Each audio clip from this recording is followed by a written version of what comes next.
ان اللہ وملائکتہ یصلون علی النبی یا ایھا الذین آمنوا صلوا علیہ وسلموا تسلیما الصلاۃ والسلام علیک یا سیدی یا رسول اللہ وعلی آلک واصحابک یا حبیب اللہ الصلاۃ والسلام علیک یا نبی اللہ وعلی آلک واصحابک یا رحمۃ للعالمین۔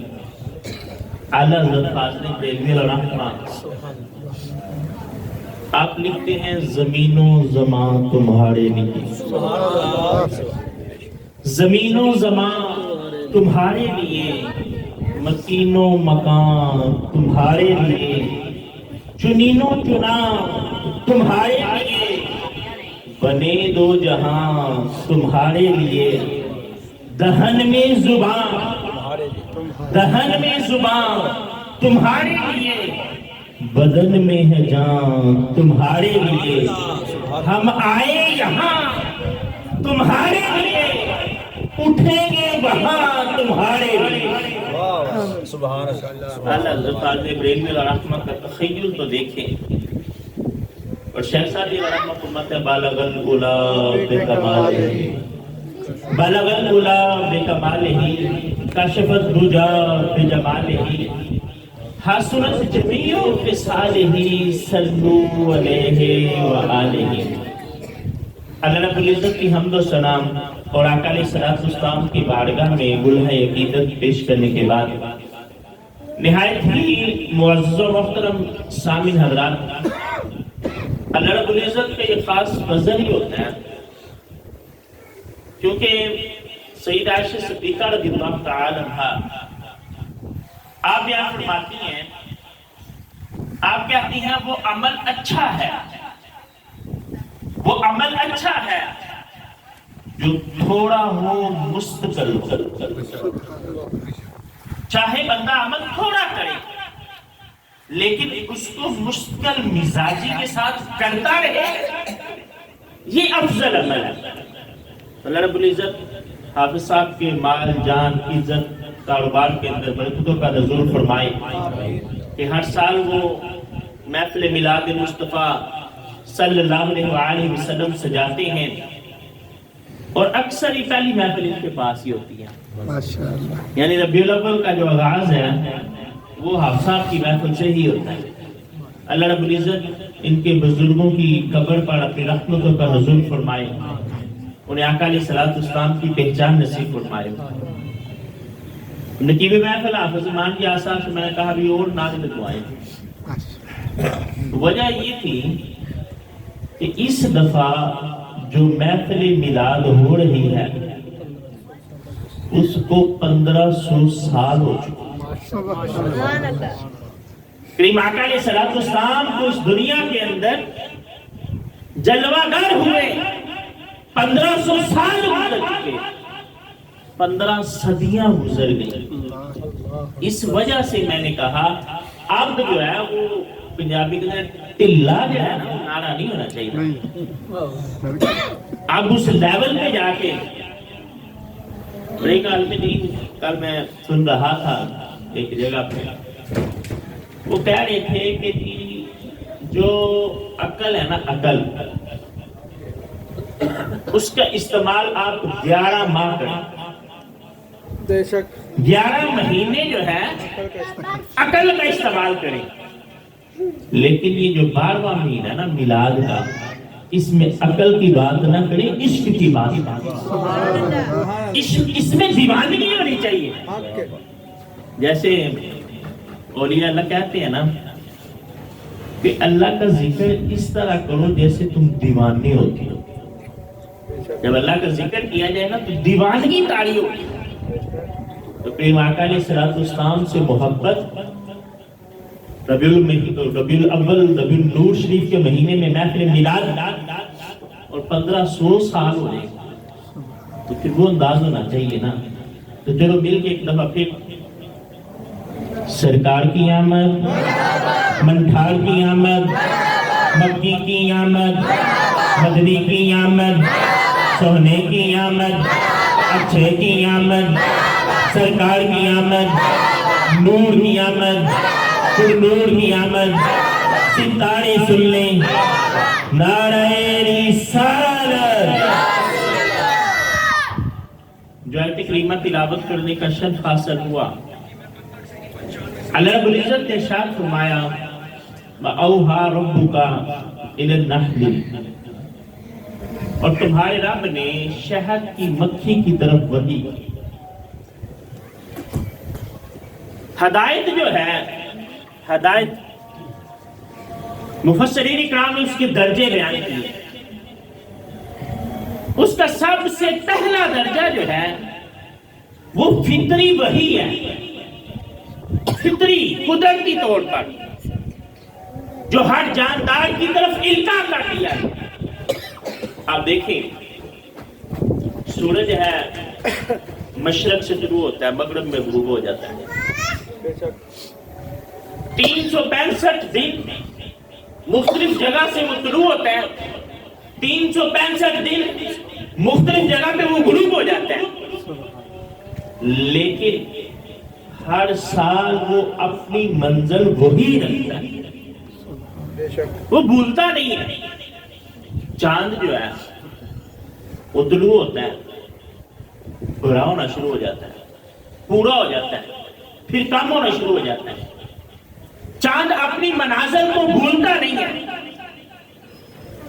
آپ دیکھیں جو بھینس ہے وہ چارہ کھاتی ہے، گھاس پھوس کھاتی ہے، اس کو آپ گوشت کھلائیں وہ گوشت نہیں کھاتی۔ شیر ہے، شیر جو ہے وہ شکار کرتا ہے، گوشت کھاتا ہے۔ آپ نے کبھی نہیں سنا ہوگا کہ جنگل کے اندر جو ہے وہ حالات اتنے سخت ہو گئے تھے کہ جی گوشت مل نہیں رہا تھا، تو شیر نے کہا چلو آج سبزی کھا لیتے ہیں، آج پتے کھا لیتے ہیں۔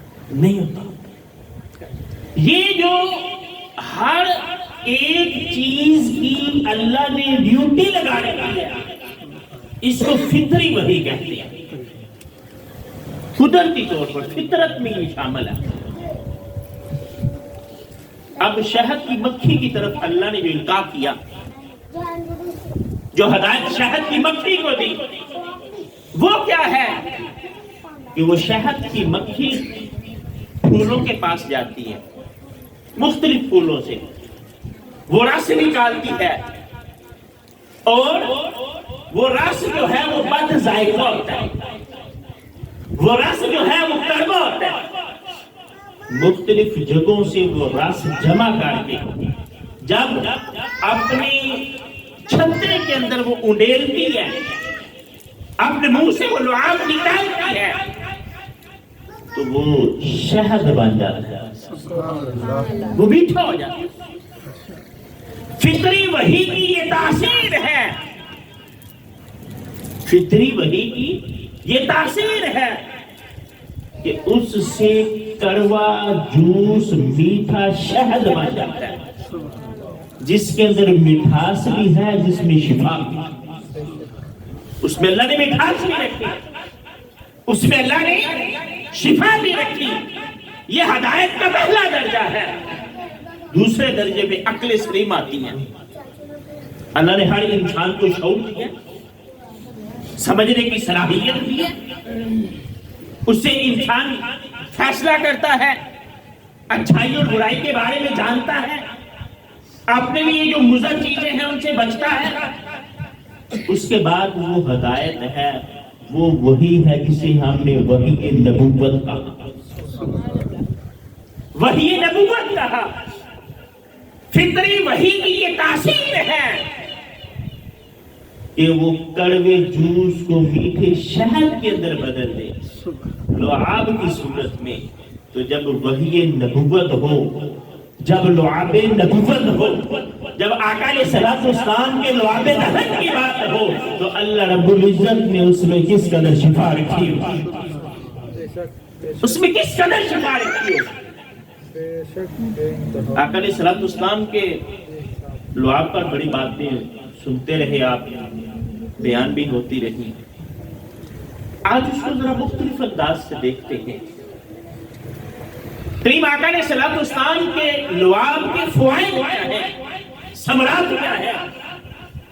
پہلا فائدہ، آقا علیہ الصلوۃ والسلام نے اپنا لعاب جس مقصد کے لیے لگایا وہ مقصد فوراً حل ہو گیا، وہ پورا ہو گیا، اس میں تاخیر نہیں ہوئی۔ جب اس لعاب کا استعمال ہوا جس بھی مقصد کے لیے، اللہ رب العزت نے اس میں فوراً تاثیر کو پیدا کر۔ سیدنا ابو بکر صدیق رضی اللہ تعالی عنہ غار ثور کے اندر کریم آقا علیہ الصلوۃ والسلام کے ساتھ موجود ہیں، سارے سوراخ بند ہیں، ایک سوراخ کھلا رہ گیا، اب کپڑا پاس نہیں ہے۔ حضرت ابو بکر صدیق رضی اللہ تعالی عنہ نے اپنی ایڑی اس سوراخ پر رکھ دی۔ اب انداز کیا ہے کہ اللہ کے رسول صلی اللہ علیہ وسلم کا سر انور حضرت ابو بکر صدیق رضی اللہ تعالی عنہ کی گود کے اندر، قربان جائیں حضرت ابو بکر صدیق رضی اللہ تعالی عنہ کی عظمت پر کہ آج گنبد خضرا کا نام سن کر ہی عاشقوں کی آنکھیں نم ہو جاتی ہیں، مچل جاتے ہیں، اور حضرت ابو بکر صدیق تو اتنے قریب سے آقا علیہ الصلوۃ والسلام کی زیارت فرما رہے ہیں۔ اب کہیں کوئی سانپ بھی اس غار کے اندر موجود تھا، ہر جگہ پہ گیا، آگے کپڑا پڑا ہوا ہے، باہر نکلنے کی راہ نہیں مل رہی۔ اب ایک جگہ ہے جہاں پہ کپڑا نہیں ہے، لیکن وہاں پہ سیدنا ابو بکر صدیق رضی اللہ تعالی عنہ کی ایڑی موجود ہے۔ میرا وجدان یہ کہتا ہے کہ سانپ چاہتا نہیں ہے لیکن مجبوری ہے، وہ بھی تو آقا علیہ الصلوۃ والسلام کی دید کا مشتاق ہے، وہ بھی تو آقا علیہ الصلوۃ والسلام کی زیارت کرنا چاہتا ہے، نہ چاہتے ہوئے اس نے ڈانگ مارا۔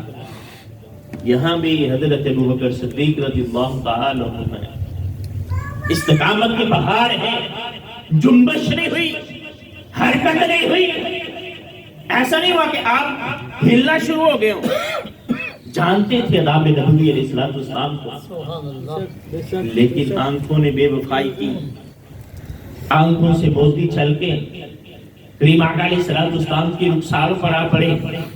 آقا علیہ الصلوۃ والسلام نے آنکھیں کھولی، ابو بکر صدیق کی طرف دیکھا، کہا ابو بکر کیا بات ہے، کیوں روتے ہو؟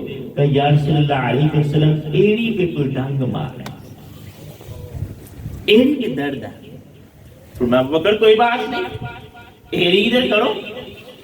حضرت ابو بکر صدیق رضی اللہ تعالی عنہ نے ایڑی قریب کی، آقا علیہ الصلوۃ والسلام نے اپنا لعاب اس ایڑی پر لگایا، اس لعاب کا لگنا تھا کہ درد جاتا رہا، درد جاتا رہا، تاخیر نہیں ہوئی۔ حضرت علی المرتضیٰ رضی اللہ تعالی عنہ جب آپ نے ہجرت کی، کہا علی میرے بستر پر سو جانا، صبح امانتیں لٹا کر مدینے آ جانا۔ حضرت علی المرتضیٰ رضی اللہ تعالی عنہ آقا علیہ الصلوۃ والسلام کے بستر پر سو گئے۔ کسی نے حضرت علی سے پوچھا نیند کے بارے میں بتاؤ، کیسی نیند ہے؟ کہا کبھی چین کی نیند نہیں آئی، کسی رات جو ہے یہ یقین نہیں ہوا کہ پتہ نہیں صبح ہوگی کہ نہیں، لیکن جس رات کریم آقا علیہ الصلوۃ والسلام کے بستر پر تھا، اس رات مجھے یقین تھا کہ آج کی رات مجھے موت نہیں آ سکتی۔ یہ حضرت علی المرتضیٰ کا یقین ہے۔ ہم جیسا کوئی ہوتا تو ساری رات ہی نہ سو پاتا کہ باہر تو دشمن کھڑے ہیں، کسی وقت ہم لا جائیں، لیکن آپ کہتے ہیں اس رات تو بڑی سکون کی نیند آئی، کیونکہ آقا علیہ الصلوۃ والسلام نے فرمایا تھا علی میرے بستر پر سو جاؤ، صبح اٹھ کر ان کی ایمانتیں لٹا دینا، مدینے آ جانا۔ مجھے یقین تو صبح بھی ہوگی، ایمانتیں بھی لٹاؤں گا، مدینے بھی جاؤں گا۔ اب حضرت علی المرتضیٰ جب مدینے کے لیے سفر کرتے ہیں نا، پیدل سفر ہے، چلتے چلتے پاؤں جو ہے وہ زخمی ہو گئے. جو لوگ وہاں گئے ہیں ان کو اندازہ ہے کہ مکہ اور مدینہ کے سفر جو ہے وہ اچھا خاصا ہے. اور ایک بندہ مکہ سے پیدل چلے مدینہ تو رسول کے لیے اور سکون میسر نہ ہو اس طرح کا جیسے آ جائے 450 کلومیٹر 450 کلومیٹر سفر پیدل بندہ کرے اور پاؤں میں کوئی آج کی طرح فینسی شوز بھی نہ ہو تو ان پاؤں کی حالت کیا ہو. آپ قبا میں تھے رسول عربی علیہ السلام خبر ملی کے لیے آ گیا. آقا علیہ السلام نے فرمایا علی کو بلاؤ کہ یا رسول اللہ علیہ وسلم پاؤں میں درد ہے تکلیف ہے. کہا کوئی بات نہیں اگر علی کے پاؤں میں درد ہے تو میں خود اپنے بھائی سے ملنے کے لیے جاتا ہوں میں خود جاتا ہوں. آقا علیہ السلام حضرت علی المرتضیٰ کے پاس آئے کہا علی کیا حال ہے کہ یا رسول اللہ علیہ وسلم پاؤں میں ورم ہے بڑی تکلیف ہے. آقا علیہ السلام نے فرمایا علی فکر کیوں کرتے ہو پاؤں آگے کرو. حضرت علی المرتضیٰ نے پاؤں آگے کیے اللہ کے رسول صلی اللہ علیہ وآلہ وسلم نے اپنا لعاب لگایا. لعاب کا لگنا تھا تکلیف جاتی رہی تکلیف جاتی رہی فوراً اثر ہوا. بے شمار مثالیں ہیں لیکن موضوع کو آگے لے کے چلتے ہیں. کریم آقا علیہ السلام کا لعاب ایسا ہے کہ جب لگ گیا نا جس مقصد کے لیے لگا پھر وہ تکلیف دوبارہ زندگی بھر نہیں ہوئی. زندگی بھر نہیں ہوئی. ایسا نہیں ہے کہ وقتی طور پر ٹھیک ہوگا بعد میں پھر کبھی وہ مسئلہ ہوگا نہیں. مطلب دیکھیں نا حضرت علی المرتضیٰ کے پاؤں جو ہیں وہ زخمی ہوئے ہیں ہو سکتا ہے بعد میں پھر سفر کرتے پھر زخمی ہو جاتے نہیں. جب آقا علیہ السلام پر لعاب لگ گیا اب دوبارہ کی تو بات نہیں ہے. اب دوبارہ کی بات نہیں ہے. حضرت علی المرتضیٰ رضی اللہ تعالی عنہ خیبر کا موقع ہے بڑے لوگوں نے کوشش کی قلعہ فتح نہیں ہوگا. آقا علیہ السلام نے فرمایا کل میں جھنڈا اس کو دوں گا جس سے اللہ اور اس کا رسول راضی ہے. وہ اللہ اور اس کے رسول سے راضی ہے اور اللہ اس کے ہاتھ پر فتح عطا فرمائے گا. اللہ فتح عطا فرمائے گا.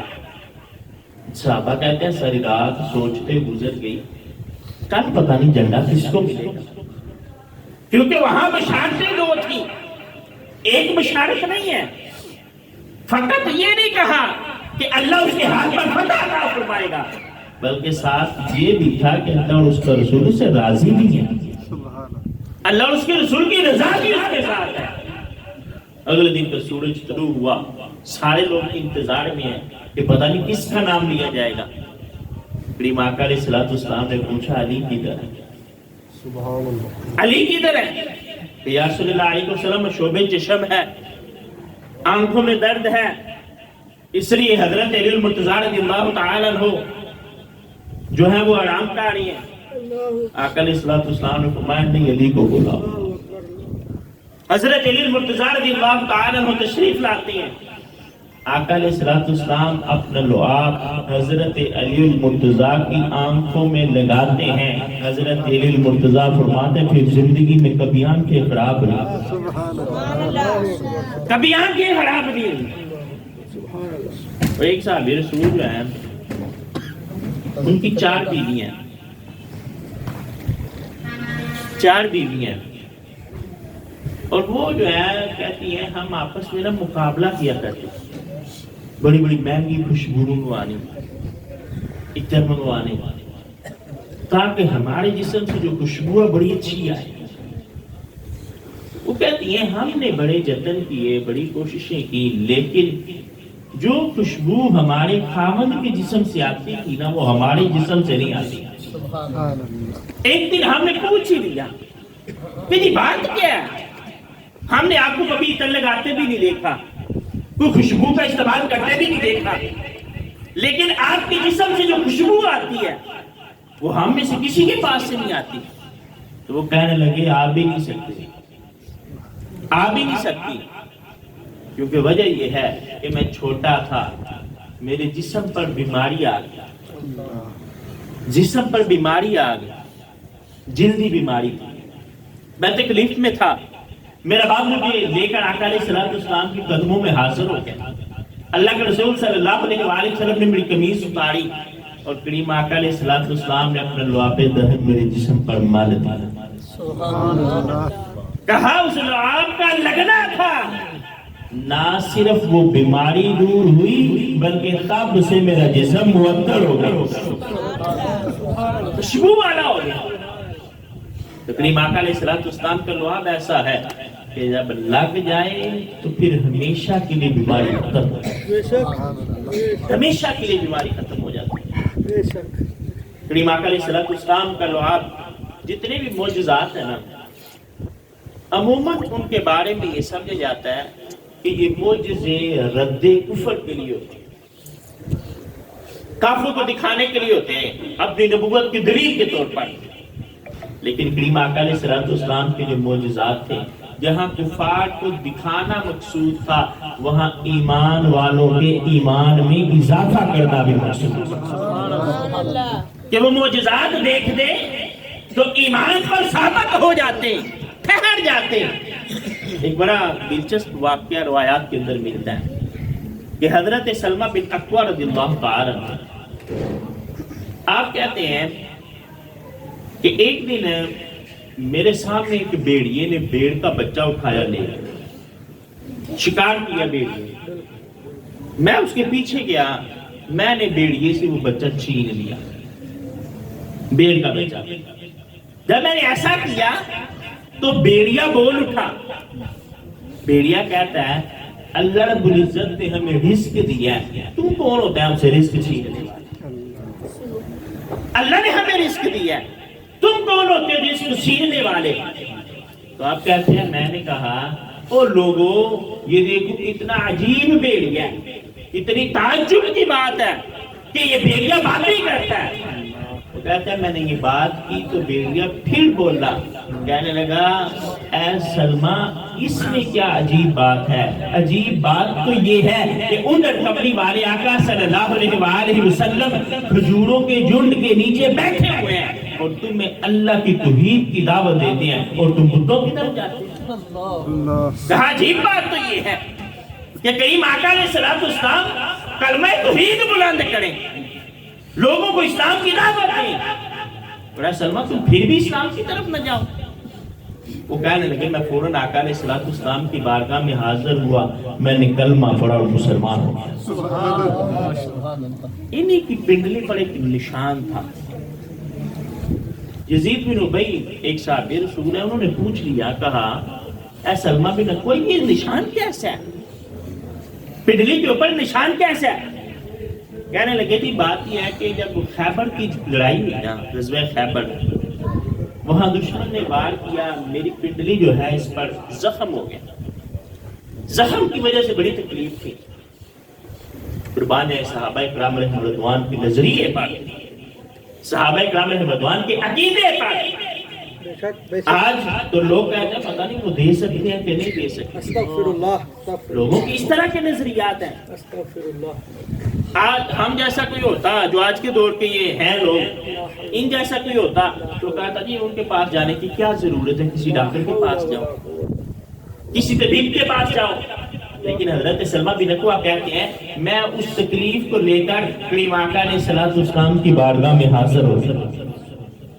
میں نے کہا یا رسول اللہ علیہ وسلم پنڈلی میں زخم ہوا ہے، تکلیف ہے۔ اللہ کے رسول صلی اللہ علیہ وسلم نے 3 دفعہ لعاب دہن لگایا، آپ نے فرمایا اس لعاب دہن کا لگنا تھا وہ زخم درست ہو گیا، وہ زخم درست ہو گیا، کہ صحابہ کرام علیہ رضوان کے ایمان میں اضافے کا باعث بنتا ہے۔ بلکہ آج جب ہم کتب حدیث کو دیکھتے ہیں تو ہمیں سب سے بڑے راوی جنہوں نے سب سے زیادہ روایات بیان کی حضرت ابو ہریرہ رضی اللہ تعالی عنہ دکھائی دیتے ہیں، اور جو منکرین حدیث ہیں نا وہ اعتراض بھی کرتے ہیں، جو مستشرقین ہیں جو اسلام کے خلاف لکھتے ہیں وہ اعتراض کرتے ہیں، کہتے دیکھیں جی حضرت ابو ہریرہ تو بڑا بعد میں ایمان لائے تو اتنی حدیثیں کیسے بیان کرتے ہیں؟ بڑا لوگ اعتراض کرتے ہیں جو حدیث کو نہیں ماننا چاہتے۔ بات یہ ہے کہ صحابہ کرام رضوان روایت کرتے ہوئے ڈرتے تھے، روایت کرتے ہوئے ڈرتے تھے۔ حضرت ابو ہریرہ نے یقیناً اسلام دیر سے قبول کیا، لیکن جب قبول کیا تو پھر دین سیکھنے کے علاوہ کام ہی کوئی نہیں۔ آپ اصحاب صفہ میں سے ہیں۔ اصحاب صفہ وہ لوگ ہیں کہ جن کا اوڑھنا بچھونا ہی نہیں تھا، وہ اس انتظار میں رہتے تھے کہ کب کملی والے آقا صلی اللہ علیہ وآلہ وسلم مسجد نبوی میں تشریف لائیں گے کہ ان کے قدموں میں بیٹھ کر ان کی باتیں سنیں گے اور وہ یاد کریں گے۔ آپ کہتے ہیں میں نا ایک دن آقا علیہ السلام کی بارگاہ میں حاضر ہوا، جا کر میں نے عرض کی یا رسول اللہ علیہ وسلم میں بات سنتا ہوں بھول جاتا ہوں، حدیث سنتا ہوں بھول جاتا ہوں۔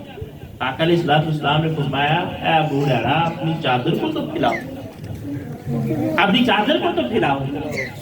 اور کریم آقا علیہ السلام نے اس میں پھونک ماری، جیسے کاٹتے ہیں نا تھوڑا سا لعاب بھی ساتھ جاتا ہے، اس انداز میں وہ پھونک ماری، پھر کہا ابو ہریرہ اس کو اپنے سینے سے لگا لو۔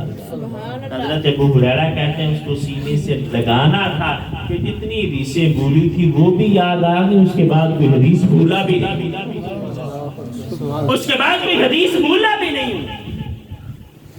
کریم آقا علیہ السلام کا لعاب، آپ کی جو معجزات ہیں اس کے کمال یہ بھی ہے آپ نے معجزے کو خلق کی طرف نہیں لے کے گئے، یہ بڑا باریک سمجھنے والا نقطہ ہے، کہیں یہ تاثر نہیں دیا کہ تخلیق کیا۔ بے شک بے شک۔ آپ دیکھیں آقا علیہ السلام کو اللہ تعالیٰ نے اتنا اختیار دیا ہے، آپ اشارہ کریں تو پانی پیدا بھی ہو سکتا ہے، بالکل آپ اشارہ کریں تو کھانا پیدا بھی ہو سکتا ہے، بے شک، لیکن آپ نے یہ تاثر نہیں دیا۔ میں مثال سے سمجھاتا ہوں، حضرت موسیٰ علیہ السلام عصا ڈالا، وہ اژدہا بن گیا، اس نے چھوٹی چھوٹی رسیاں اور لکڑیاں کھا لی۔ اب قانون یہ ہے کہ جب انسان کھانا کھاتا ہے تو کھانا اس کو جزوی جسم بنتا ہے، اس سے انرجی پیدا ہوتی ہے، اس سے حرارت پیدا ہوتی ہے، اور جو فاسد مادے ہوتے ہیں وہ جسم سے خارج ہو جاتے ہیں۔ آج سائنس یہ کہتی ہے کہ مادہ کو نہ پیدا کیا جا سکتا ہے نہ ختم کیا جا سکتا ہے، جو کھایا جو اسے آؤٹ پٹ نکلا، دونوں کو آپ میزان میں رکھیں، دونوں کا وزن برابر ہو، برابر ہو۔ اب آپ دیکھیں موسیٰ علیہ السلام نے کہا یا اللہ اب کیا حکم ہے؟ کہا ہے موسیٰ کلیم اللہ اب اس کو پونچھ سے پکڑ لو، دم سے، اس کو دم سے پکڑا، وہ دوبارہ عصا بن گیا۔ سوال یہ پیدا ہوتا ہے کہ جو رسیاں اور جو لکڑیاں اس عصا نے کھائیں وہ کدھر گئے؟ اس عصا کا قد نہیں بڑھا، اس عصا کا وزن نہیں بڑھا، وہ اتنا ہی رہا۔ تو علماء کرام فرماتے ہیں وجود کو عدم میں لے جانا، عدم کو وجود دینا، یہ اللہ کی قدرت ہے۔ کسی چیز کو بغیر کسی مادے کے پیدا کرنا یہ اللہ کر سکتا ہے، اور کسی چیز کو گم کر دینا، معدوم کر دینا، یہ بھی اللہ کر سکتا ہے۔ اللہ رب العزت نے اس وجود کو عدم ختم کر دیا، وہ کہیں بھی نہیں ہے، یہ اللہ کی قدرت ہے۔ کریم آقا علیہ السلام نے جب اپنے معجزات کا اظہار کیا تو اس چیز کا خیال رکھا تھا کہ امت اس فتنے نہ پڑ جائے کہ کہیں حضور علیہ السلام عدم کو وجود دیتے ہیں یا وجود کو عدم میں لے کے جاتے ہیں۔ کریم آقا علیہ السلام آپ سورہ حدیبیہ کے مقام پہ دیکھیں، پانی جو ہے وہ نہیں میسر آیا، آپ نے اشارہ کر کے پانی نہیں نکالا، آپ نے کہا جاؤ پتہ کرو کسی کے پاس کچھ پانی ہو، جمع کیا گیا، ایک پیالہ پانی کا جمع ہو گیا، آپ نے اس میں اپنی انگلیاں رکھی، انگلیوں سے چشمے جاری ہو، وہ قلیل پانی کو کثیر کر دیا، یہ تاثر نہیں دیا کہ پانی کو تخلیق کیا۔ غزوہ تبوک کے موقع پر پتھر باندھے پیٹ پر، صحابی رسول اللہ کہنے لگے یا رسول اللہ علیہ وسلم یہ دیکھیں میں نے پیٹ پہ 2 پتھر باندھے ہوئے ہیں بھوک کی وجہ سے، آقا علیہ السلام نے قمیض ہٹائی، وہ کہتے ہیں میں نے دیکھا کہ آقا علیہ السلام نے 3 پتھر باندھے ہوئے۔ ایک صحابی رسول کہتے ہیں مجھے بڑا عجیب لگا کہ حضور علیہ السلام بھوک سے جو ہے اتنی بھوک میں کام کر رہے ہیں۔ میں گھر گیا، جا کے گھر والوں سے پوچھا گھر میں کچھ ہے؟ کہا ہاں ایک بکری کا بچہ ہے، تھوڑا سا آٹا بھی ہے۔ کہا ٹھیک ہے، بکری کا بچہ جو ہے اس کو ذبح کیا، کہا آٹا ڈھونڈو۔ میں آقا علیہ السلام کی بارگاہ میں عرض کرتا ہوں کہ آئیں ہمارے گھر میں اپنے ببرکت قدم رکھیں اور کھانا تناول۔ آقا علیہ السلام کی بارگاہ میں وہ آ کر عرض کرتے ہیں یا رسول اللہ علیہ وسلم تھوڑا سا کھانا ہے، تھوڑا سا کھانا ہے۔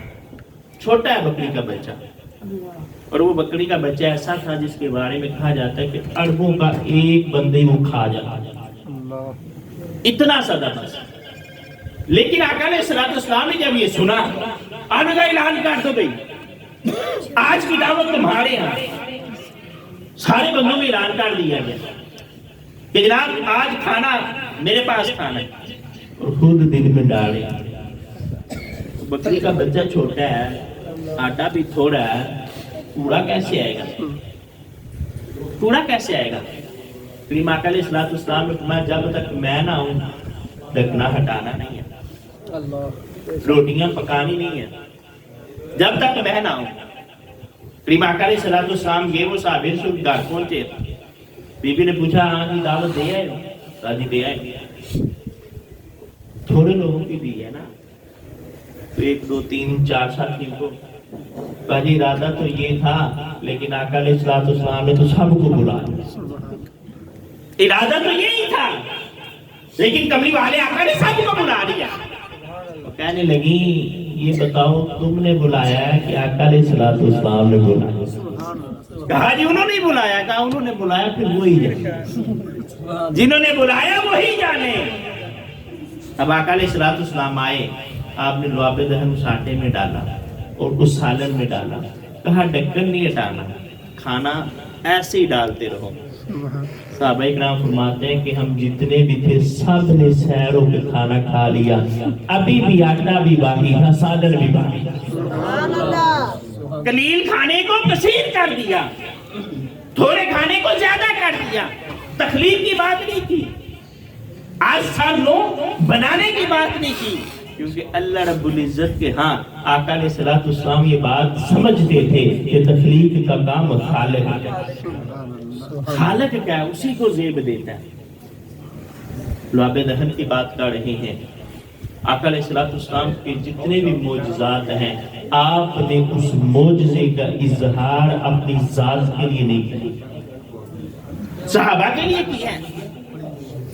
سیدہ عائشہ صدیقہ رضی اللہ تعالیٰ عنہا بیان فرماتی ہیں، آپ کہتی ہیں پورا مہینہ گزر جاتا ہمارے گھر میں چولہا ہی نہیں جلتا تھا، لیکن حضور علیہ السلام نے کبھی بھی اس لیے لعاب دہن کا کہ جی گھر میں کچھ پکڑے نہیں، جب بھی اس کے استعمال کیا اپنے صحابہ کے لیے۔ اور آخری نکتہ بیان کر کے اجازت چاہوں گا، کریم آقا علیہ السلام نے جو معجزے کا اظہار کیا وہ اپنی رضا سے کیا۔ میں مثال دیتا ہوں، حضرت موسیٰ کلیم اللہ بڑے لاڈلے رسول ہیں، آپ نے جب بھی معجزہ دکھایا اللہ سے پوچھا یا اللہ اب کیا کرنا؟ اللہ نے کہا عصا ڈالو۔ یا اللہ اب کیا کرنا؟ کہا عصا اٹھا لو۔ یا اللہ اب کیا کرنا؟ کہا عصا مارو، 12 چشمے جاری ہو گئے۔ یا اللہ اب کیا کرنا؟ کہا عصا مارو، رستہ دے دے گا دریا۔ جب بھی معجزے کو ظاہر کرنا چاہا ہر بار اللہ سے پوچھا، لیکن کریم آقا علیہ السلام کے معجزات کے یہ کمال ہے کہ اللہ نے ایک ہی دفعہ اذن دے دیا، بار بار پوچھنے کی ضرورت نہیں پڑی۔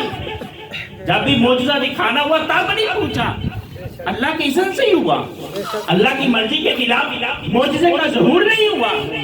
لیکن جب بھی حضور نے چاہا معجزہ دکھا دیا، وَمَا عَلَيْنَا إِلَّا الْبَلَاغُ۔